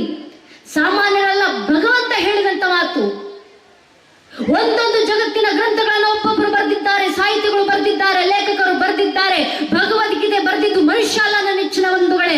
ಭಗವದ್ಗೀತೆ 11ನೇ ಅಧ್ಯಾಯದ ವಿಶ್ವರೂಪ ಸಂದರ್ಭದಲ್ಲಿ ವಿರಾಟ ರೂಪ ತಾಳಿದಂತ ಶ್ರೀಕೃಷ್ಣ ಪರಮಾತ್ಮ ಅರ್ಜುನನ ಮೂಲಕ ಕರೆ ಕೊಟ್ಟರು ಜಗತ್ತಿಗೆ. ಅಹಮಾತ್ಮ ಗುದಾಕೇಶ ಸರ್ವಭೂತಶ ಸ್ಥಿತ ಮಾದಿಶ್ಚ ಮಧ್ಯಂಚ ಭೂತಾನವಂತ ಯವಚ. ಅರ್ಜುನ, ಆದಿಯೂ ನಾನೇ, ಅಂತ್ಯಕಾಲವೂ ನಾನೇ, ಭೂತಕಾಲವೂ ನಾನೇ, ಭವಿಷ್ಯತ್ ಕಾಲವೂ ನಾನೇ, ಪ್ರಸ್ತುತ ಕಾಲವೂ ನಾನೇ. ಜಗತ್ತಿನ ಪ್ರಕೃತಿಯ ಅಣು, ರೇಣು, ತೃಣ, ಕಾಷ್ಟೆ, ಕಣದಲ್ಲಿ ವಾಸಿಸುವಂತ ಆತ್ಮಗಳನ್ನು ನಿಗ್ರಹಿಸುವಂತ ಪರಮಾತ್ಮ ಭಗವಂತ ಅಂತ ಜಗತ್ತಿನಲ್ಲಿ ಯಾರಾದ್ರೂ ಇದ್ರೆ ಅದು ನಾನೊಬ್ಬರೇ, ಶ್ರೀಕೃಷ್ಣ ಪರಮಾತ್ಮ. ಇದನ್ ಜಗತ್ತಿಗೆ ಘಂಟಾಘೋಷವಾಗಿ ಸಾರಿ ಬಿಡುವಂತ ನಾನೇ ಭಗವಂತ ಅಂತ ಹೇಳಿದಂತ ಭಗವಂತ ಕೊಟ್ಟಂತ ಕರೆ. ನಾನಿದ್ದೀನಿ ನಿಮ್ಮ ಧರ್ಮ ರಕ್ಷಣೆಗೆ, ನಾನಿದ್ದೀನಿ ನಿಮ್ಮ ರಕ್ಷಣೆಯನ್ನ ಮಾಡ್ಕೊಳ್ಳಿಕ್ಕೆ. ಆ ಭಗವಂತ ಕೊಟ್ಟಂತ ಕರೆ ಇವತ್ತಿಗೂ ಜೀವಂತ ಸಾಕ್ಷಿ. ಇವತ್ತಿಗೂ ನಮಗೆ ಯಾವಾಗೆಲ್ಲ ಭಗವಂತ ಕೈ ಬಿಟ್ಟದ್ದಾನೆ ಅಂತ ಅನಿಸುತ್ತೋ ಆಗ ಡಿ.ವಿ. ಜೋರ ಮಾತು ನೆನಪಾಗಬೇಕು. ಮಂಕುತಿಮ್ಮನ ಕಗ್ಗದಲ್ಲಿ ಗುಂಡಪ್ಪನವರು ಬರೆದಂತ ಮಾತು, ಎದ್ದು ಕುಣಿಯಲಿ ಕರ್ಮ, ದೈವ ನಿದ್ರಿಸಲಿ, ಭವ್ಯಕ್ಕೆ ಹದ್ದಿಲ್ಲ, ಆಶ್ಚರ್ಯ ಹಿರಿದಲ್ಲ, ಸಿದ್ಧನಿರು ಸಕಲಕಂ ಮಂಕುತಿಮ್ಮ. ಗೆದ್ದು ಕುಳಿತಿದೆ ಕರ್ಮ, ದೈವಗಳು ನಿದ್ರಿಸುತ್ತಿದ್ದಾರೆ, ಯಾರು ರಕ್ಷಣೆ ಮಾಡ್ತಾರೆ? ಭಯ ಬೀಳ್ಬೇಡಿ, ಅವ ಮತ್ತೆ ಬರ್ತಾನೆ, ಮತ್ತೆ ಧರ್ಮ ರಕ್ಷಣೆಯನ್ನು ಮಾಡ್ತಾನೆ. ಒಂದಲ್ಲ ಒಂದು ರೂಪದಲ್ಲಿ ಅವತರಿಸಿ ಭಗವಂತ ನಮ್ಮ ರಕ್ಷಣೆಯನ್ನು ಮಾಡ್ಕೊಂಡಿದ್ದಾನೆ. ಅವ ಬರಬೇಕು ಅಂದ್ರೆ ನಾವು ಒಂದು ಕರೆಯನ್ನ ಕೊಟ್ರೆ ಸಾಕು. ನೆರೆಗೆಲ್ಮೆಗೆ ತೆರೆಗೆಲ್ಲಕ್ಕೆ ಶರೀರ ಗೂಡು ಹೋಗುವ ಮುನ್ನ, ಮುಪ್ಪಿನಿಂದ ಒಪ್ಪ ಅಳಿಯುವ ಮುನ್ನ ಶಿವನನ್ನೇ ಇರೋ, ಈ ಜನ್ಮ ಬಳಿಕಿಲ್ಲ ಅಂತ ಹಿರಿಯರ ಮಾತು. ಆ ಶಿವನನ್ನ ನೆನಪಿಸ್ಕೊಳ್ಳಿ, ಆ ಶಿವನನ್ನ ಮೂಲಕ ಧರ್ಮ ರಕ್ಷಣೆಯನ್ನು ಮಾಡಿ, ಆ ಶಿವನ ಪರಂಪರೆನ ಮುಂದಿನ ಪೀಳಿಗೆ ಕೊಡ್ರಿ ಅಂತ ಹೇಳ್ತಾ ಕೊನೆಗೊಂದು ಮಾತು ನನ್ನ ನೆಚ್ಚಿನ ಬಂಧುಗಳೇ, ಆ ಭಕ್ತಿ ಸುದಿಯನ್ನ ಮುಂದಿನ ಪೀಳಿಗೆಗೆ ಹರಿಸುವಂತ ತಾಕತ್ತು ಇಲ್ಲಿರುವಂತ ತಾಯಂದ್ರಲ್ಲಿ ಮಾತ್ರ ಇರೋದು.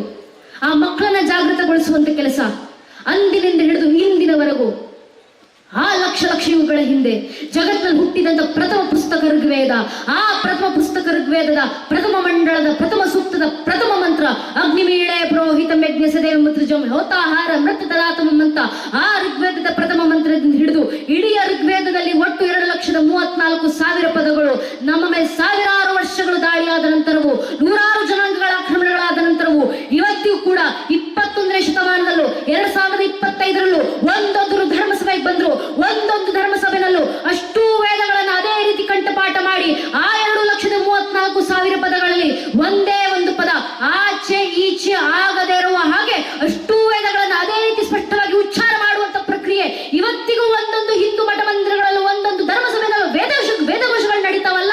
ಯಾರು ಉಳಿಸಿಕೊಂಡು ವೇದಗಳನ್ನ, ಯಾರು ಉಳಿಸಿಕೊಂಡು ಬಂದರು ವಚನಗಳನ್ನ ಇಷ್ಟು ಶತಮಾನಗಳಿಂದ ಅಂದ್ರೆ ತಾಯಿಂದಿರೇ ಉಳಿಸಿಕೊಂಡು ಬಂದಿದ್ದು.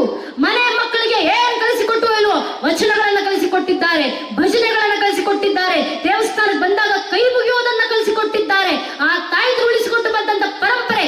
ಅದಕ್ಕೆ ಮನೆಯ ಒಂದೊಂದು ಮಗುವನ್ನು ಇವತ್ತಿಗೂ ತಾಯಿ ಹೆಸರಿಂದಲೇ ನೆನಪಿಸ್ಕೊಳ್ಳೋದು ನಾವು. ಅರ್ಜುನ ನೆನಪಿಸ್ಕೊಂತೀವಿ ಏನಂತ? ಕುಂತಿ ಪುತ್ರ ಅರ್ಜುನ ಕೌಂತೆಯ. ಇವತ್ತಿಗೂ ಕೂಡ ಭೀಷ್ಮರನ್ನ ನೆನಪಿಸ್ಕೊಂತೀವಿ ಏನಂತ? ಗಂಗಾ ಪುತ್ರ ಭೀಷ್ಮ. ರಾಮರನ್ನ ನೆನಪಿಸ್ಕೊಂತೀವಿ ಏನಂತ?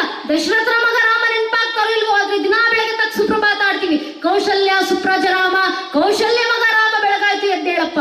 ಕೃಷ್ಣನ ನೆನಪಿಸ್ಕೊಳ್ಳೋದು ಏನಂತ? ಕುಮಾರವ್ಯಾಸರು ಗದಗಿನ ಭಾರತದ ಆದಿ ಪರ್ವದ ಪೀಠಿಕಾ ಸಂಧಿ 25ನೇ ಶ್ಲೋಕದಲ್ಲಿ ಕೃಷ್ಣನ ನೆನಪಿಸ್ಕೊಂಡು ಆಶೀರ್ವಾದ ಬೇಡ್ತಾರೆ. ವೇದ ಪುರುಷನ ಸುತನ ಹೆಮ್ಮಗನ ಮಗನ ತಳೋದರಿಯ ಮಾತೃಡನ ಭುಜಬಲದ ಗೆಲಿಗಣ್ಣನವ್ಯ ನಾದಿನಿಯ ಜಠರದಲ್ಲಿ ಜನಿಸಿದ ಅನಾದಿ ಮೂರ್ತಿ ಸರ್ವೋಗದ ವೀರನಾರಾಯಣ. ವೇದ ಪುರುಷ ಚತುರ್ಮುಖ ಬ್ರಹ್ಮನ ಮಗ ಮರೀಚಿ. ಆ ಇಡೀ ಪರಂಪರೆ ಮರೀಚಿ ಮಗ ಕಶ್ಯಪ, ಪೂರ್ಣಿಮನ ಸಹೋದರ ಕಶ್ಯಪನ ಹಿರಿಯ ಮಗ ಇಂದ್ರನ ಮಗ ಅರ್ಜುನನ ತಳೋದರಿ ಅಂದ್ರೆ ಅರ್ಜುನನ ಪತ್ನಿಯ ಸೋದರ ಮಾವ ಕಂಸನ ಮಾವ ಜರಾಸಂಧ. ಅಂತ ಜರಾಸಂಧನ ಭುಜಬಲದಿ ಗೆಲ್ಲಿದವ, ತನ್ನ ತೋಳ್ ಬಂದ ತಾಕದಿಂದ ಸೋಲಿಸಿದವ ಭೀಮನ ಅಗ್ರಜ ಅಣ್ಣ ಯುಧಿಷ್ಠಿರನ ತಾಯಿ ಕುಂತಿಯ ನಾದಿನಿ ದೇವಕಿ. ಅಂತಹ ದೇವಿಗೆ ಜಠರದಲ್ಲಿ ರತ್ನಗರ್ಭದಲ್ಲಿ ಜನಿಸಿದಂತ ಶ್ರೀಕೃಷ್ಣ ಪರಮಾತ್ಮ ನಮ್ಮೆಲ್ಲರಿಗೂ ಆಶೀರ್ವಾದ ಮಾಡಲಿ ಅಂತ ಕುಮಾರವ್ಯಾಸರು ಬೇಡ್ಕೊಂಡ್ರಲ್ಲ. ಏನು ಸುಂದರ ದೃಷ್ಟಾಂತ. ನೀವು ಚತುರ್ಮುಖ ಬ್ರಹ್ಮನಿಂದ ಶುರು ಮಾಡಿದ್ರು ಕೊನೆಗೆ ಮಗುವಿನ ಪರಿಚಯ ಮಾಡ್ಕೊಡ್ಬೇಕಾದ್ರೆ ತಾಯಿ ಹೆಸರಿಂದಲೇ ಪರಿಚಯ ಮಾಡ್ಕೊಡ್ಬೇಕು. ಕಾರಣ ಮಗುವಿನ ಜೀವನದಲ್ಲಿ ತಾಯಿ ವಹಿಸುವಂತ ಪಾತ್ರ ಅಷ್ಟು ಘನವಾಗಿರುತ್ತೆ. ತಾಯಿಯಿಂದಲೇ ಮಕ್ಕಳು ಗುರುತಿಸ್ಕೊಳ್ಬೇಕು ಅಂತ ನಮ್ಮ ಹಿರಿಯರು ಹಾಕಿಕೊಟ್ಟೋದಂತ ಪರಂಪರೆ ಅದು. ಅದಕ್ಕೆ ನಾವ್ ಯಾರ ಮಕ್ಕಳು ಅಂತ ಕೇಳಿದಾಗ ನಮ್ಮ ಬಾಯಿಂದ ಬರುವಂತ ಉತ್ತರ ತಾಯಿ ಭಾರತಾಂಬೆ ಮಕ್ಕಳು ನಾವೆಲ್ಲ. ಇದು ಮಾತೃಭೂಮಿ, ಆಕೆ ಹೆಸರಿಂದಲೇ ಗುರುತಿಸ್ಕೊಳ್ಬೇಕು ನಾವು. ತಾಯಿ ಭದ್ರಕಾಳಿಯ ಮಕ್ಕಳು ನಾವೆಲ್ಲ, ಆ ಜಗನ್ಮಾತೆಯ ಮಕ್ಕಳು ಅಂತ ನಾವು ತಾಯಿ ಹೆಸರಿಂದಲೇ ಗುರುತಿಸ್ಕೊಳ್ಳೋದು. ಇದನ್ನೇ ಭಾಗವತದಲ್ಲಿ ಶ್ರೀವ್ಯಾಸರು ಇಡೀ ಶ್ರೀಕೃಷ್ಣ ಪರಮಾತ್ಮನ ಚಂದ್ರವಂಶದ ಪರಿಚಯವನ್ನ ಮಾಡ್ಕೊಳ್ಬೇಕಾದ್ರೆ ಬ್ರಹ್ಮನಿಂದ ಶುರು ಮಾಡಿದ್ರು. ಕೊನೆ ಕೃಷ್ಣನ ಪರಿಚಯ ಏನಂತ ಮಾಡ್ಕೊಳ್ಳೋದು ಶ್ರೀವ್ಯಾಸರು ಬರೀತಾರಲ್ಲ. ಮೊದಲಿಗೆ ಬಂದದ್ದು ಶ್ರೀವಿಷ್ಣುವಿನ ಮಗ ಬ್ರಹ್ಮನ ಮಗ ಮರೀಚಿ ಮಗ ಕಶ್ಯಪನ ಮಗ ವೈವಾಸ್ವನ ಮಗ ಮನುವಿನ ಮಗ ಇಳನ ಮಗ ಪುರೂರವನ ಮಗ ಅಯುವಿನ ಮಗ ನಘೂಷನ ಮಗ ಯಾತಿಯ ಮಗ ಯದುವಿನ ಮಗ ಕ್ರೋಸ್ತುವಿನ ಮಗ ಧ್ವಜೀವನ ಮಗ ಸ್ವಾತಿಯ ಮಗ ಋಷಂಕುವಿನ ಮಗ ಚಿತ್ರರಥನ ಮಗ ಶಶಿಬಿಂದುವಿನ ಮಗ ಪೃಥುಷಾರನ ಮಗ ಪೃಥ್ವೋತ್ತಮನ ಮಗ ಉಷಾನ ಮಗ ಶಿತಾಪುವಿನ ಮಗ ರುಕುಮಕವಚನ ಮಗ ಪಾರವ್ರತನ ಮಗ ಜ್ಞಾಮೋಗನ ಮಗ ವಿದ್ರವನ ಮಗ ಕ್ರೋಧನ ಮಗ ಕುಂತಿ ಮಗ ದೃಷ್ಟಿ ಮಗ ನಿಧೃತಿ ಮಗ ದಾಸಾಯ ಮಗ ವ್ಯೋಮನ ಮಗ ಜುಮುತನ ಮಗ ವಿಕೃತಿಯ ಮಗ ಭೀಮರಥ ಮಗ ನವರಥನ ಮಗ ದಾಶರಥ ಮಗ ಶಾಕೂನಿಯ ಮಗ ಕರಂಭಿಯ ಮಗ ವಿದ್ವರತ್ನ ಮಗ ಶೂರನ ಮಗ ಶ್ಯಾಮಿನ ಮಗ ಪ್ರತೀಕ್ಷಾತ್ರ ಮಗ ಸ್ವಯಂಭೋಜನ ಮಗ ಋದಿಕ್ನ ಮಗ ದೇವಗರ್ಭನ ಮಗ ಶೂರಸೇನ ಮಗ ವಾಸುದೇವನ ಮಗನೇ ಚಂದ್ರವಂಶ ಚಕ್ರವರ್ತಿ ದೇವಕಿ ನಂತರ ಶ್ರೀಕೃಷ್ಣ ಪರಮಾತ್ಮ ಅಂತ ವ್ಯಾಸರು ಮಾಡಿಕೊಟ್ಟಂತ ಪರಿಚಯ. ನೀವು ಎಲ್ಲಿಂದ ಬೇಕಾದ್ರೂ ಶುರು ಮಾಡಿ, ಕೊನೆಗೆ ಮಗುವಿನ ಪರಿಚಯ ತಾಯಿ ಹೆಸರಿಂದಲೇ ಮಾಡ್ಕೊಡಿ. ಕಾರಣ ತಾಯಿ ಮಕ್ಕಳಿಗೆ ಕೊಡುವಂತ ಸಂಸ್ಕಾರಕ್ಕಿಂತ ಮೀರಿದ ಸಂಸ್ಕಾರ ಜಗತ್ನಲ್ಲಿ ಇಲ್ಲ. ಅದಕ್ಕೆ ನಮ್ಮ ವಚನಾಕಾರ ಹೇಳಿದ್ದು, ಆ ಹೆಣ್ಣು ಯಾರು? ಆ ಹೆಣ್ಣು ಖುದ್ದು ಸ್ವತಃ ಕೂಡಲ ಸಂಗಮ ದೇವನ ಪರವಾಗಿ ತಾವ್ ಯಾರನ್ನ ಕಾಣಬೇಕು? ತಾಯಿಯನ್ನ ಕಾಣಬೇಕು, ಹೆಣ್ಣನ್ನ ಕಾಣಬೇಕು. ಕಪಿಲ ಸಿದ್ಧನನ್ನ ತಾಯಿಯಲ್ಲಿ ಕಾಣು, ಹೆಣ್ಣಲ್ಲಿ ಕಾಣು ಅಂತ ನಮ್ಮ ಹಿರಿಯರು ಹಾಕಿಕೊಂಡ ಆ ಪರಂಪರೆ ನಮ್ಮ ತಾಯಿಯಿಂದ ಸಾಗುವ ಮೂಲಕ ನಮ್ಮ ಮನೆಯ ಪ್ರತಿಯೊಂದು ಮಗುವಿಗೂ ಆ ಧರ್ಮ ಪರಂಪರೆ, ಆ ಸಂಸ್ಕೃತಿಯ ಪರಿಚಯವನ್ನ ಮಾಡಿಸೋಣ.